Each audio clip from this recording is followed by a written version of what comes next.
I'm Kate Torgovnick. I'm the author of Cheer, Inside the Secret World of College Cheerleading.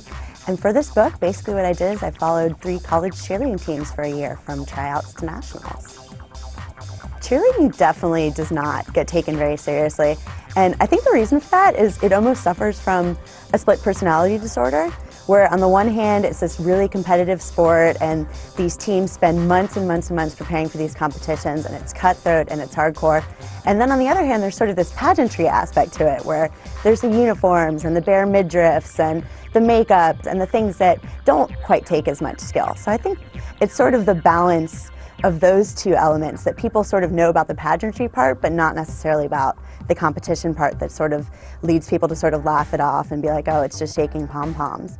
Basically, I was working at a magazine and I got an assignment to go to college cheerleading nationals in Daytona Beach. And I flew there and I just had no idea what to expect. I expected, pom-poms and glitter and, catty girls, and I just had no sort of idea of what it was going to be. And I got there and what I found was these teams practicing these just like mind-blowing kind of crazy stunts, sometimes on concrete, and you just look and you're like, whoa, and you have this real visceral reaction. I just kind of found myself leaving this competition with this really broadened idea of what cheerleading is, and I think I kind of fell in love with it in a way and wanted to write about it in a really serious way.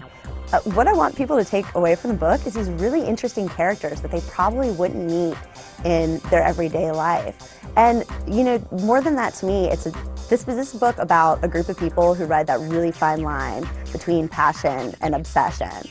And I don't think that's something everyone experiences in their life, is that sort of drive to do something that's so much bigger than you. And that, especially in cheerleading, that's interesting, because on the one hand you have these people who take it so seriously, who spend their whole lives building to this one competition where they only get to perform for 2 minutes and 15 seconds, and then the rest of the country kind of thinks what they do is silly. So it's this really interesting dichotomy that I hope people will take away from the book.